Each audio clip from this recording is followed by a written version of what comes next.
안녕, 이대노무사입니다.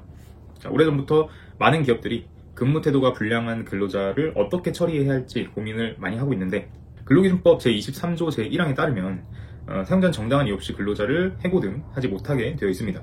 그렇다면 근태가 불량한 근로자의 해고를 위한 정당한 이유는 무엇일까요? 오늘은 2023년 작년 12월 28일에 선고된 대법원 판례를 소개해드리면서 근무 태도, 근무 성적이 불량한 직원을 어떻게 관리해야 할지 이야기해보려고 합니다. 자, 이 판례에서 사실관계는 이렇습니다.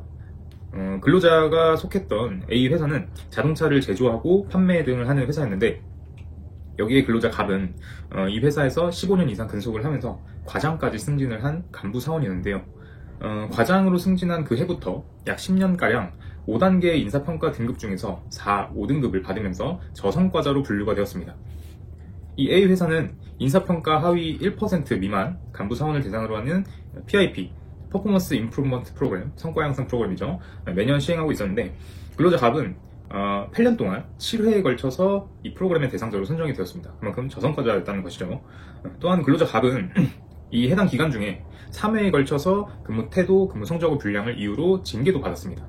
이에 A 회사는 근로자 갑을 징계위원회 규정을 준용하면서 해고를 하기에 이르렀어요. 당시 이제 A 회사 취업 규칙에는 사회 통념상 근로를 계속할 수 없다고 판단되는 자를 통상해고, 일반적인 해고의 사유로 정하고 있었고, 근무 태도나 근무 성적이 불량하다고 판단되면서 개선의 여지가 없다고 판단되는 자를 징계해고 사유로 규정하고 있었습니다.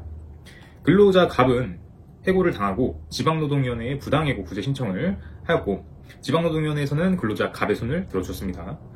이에 A 회사는 중노위 중앙노동위원회에 재심 신청을 하였지만 그 결과는 바뀌지 않고 결국에는 대법원까지 가게 되었습니다. 판례 입장을 한번 얘기해 볼게요. 대법원에서는 결과적으로 A 회사가 행한 근로자 갑에 대한 해고가 정당하다고 봤습니다.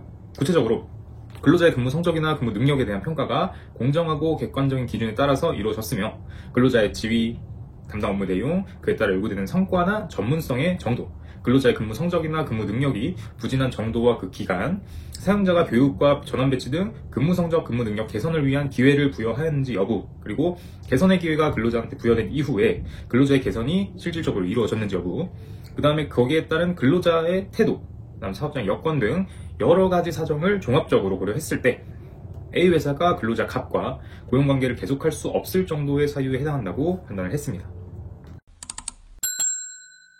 자, 그러면 이 판례에서 주목할 점은 첫 번째, 징계 해고 사유와 통상 해고 사유가 경합을 했어요. 제가 아까 설명드렸다시피 이 회사에서는 사회 통념상 고용관계를 계속할 수 없는 자, 그리고 근무 태도, 근무 성적이 불량한 자 돼서 각각 통상 해고 사유, 징계 해고 사유로 규정을 하고 있었죠. 이와 같이 한 근로자에 대해서 징계 해고 사유와 통상 해고 사유가 경합하는 경우에 통상 해고의 방법을 취하는 것은 징계 해고에 따른 소정의 절차가 부가적으로 요구되는지에 대해서 징계 해고 절차를 취하지 않고 근로자의 경력 등을 비교했을 때 비교적 유리한 통상해고 절차를 취하는 것은 사용자의 재량에 속하는 것이라 적법하다고 보면서, 통상해고를 하면서 징계해고에 준하는 절차를 거치는 것이 통상해고 방법을 취하더라도 징계해고에 따른 소정의 절차가 부가적으로 요구된다 하는 종전의 대법원 판례 입장을 다시 한번 확인했다는 점에서 의미가 있습니다. 다음은 두 번째, 근무 태도, 근무 성적이 불량한 근로자에 대해서 개선의 여지가 없어서 통상해고를 하는 경우에 앞서 설명했던 여러 가지 판단 기준이 있었죠. 이러한 여러 가지 판단 기준을 적용하면서 종전 대법원 판례 입장을 인용을 했으면서 취업규칙상 통상해고 사유를 근로자의 근로제공 의사가 없음을 명백히 할 수 있을 정도로 일신상의 사유가 현저하게 드러나는 경우에만 해고가 정당하다는 원심 판결을 위법하다고 판단한 점에서 의미가 있습니다. 다시 말해서 취업규칙상 어떤 그 통상해고 사유를 규정을 해두었는데 그 사유가 정당하다고 하기 위해서는 매우 엄격하게 판단했다라는 원심 판결을 위법하다라고 판단한 점에서 대법원 판결이 의미가 있었다는 것이죠.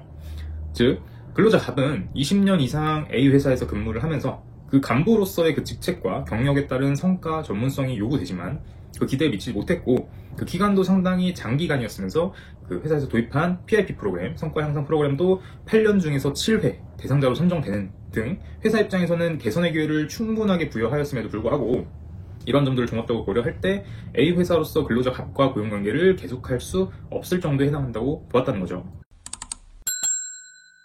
최근 저성과자에 대한 성과 향상 프로그램, PIP 프로그램의 정당성을 인정하는 판례가 여러 차례 나오고 있습니다. 이에 여러 기업에서는 이러한 저성과자 관리 제도 도입에 대해서 많은 관심을 가지고 있는데요.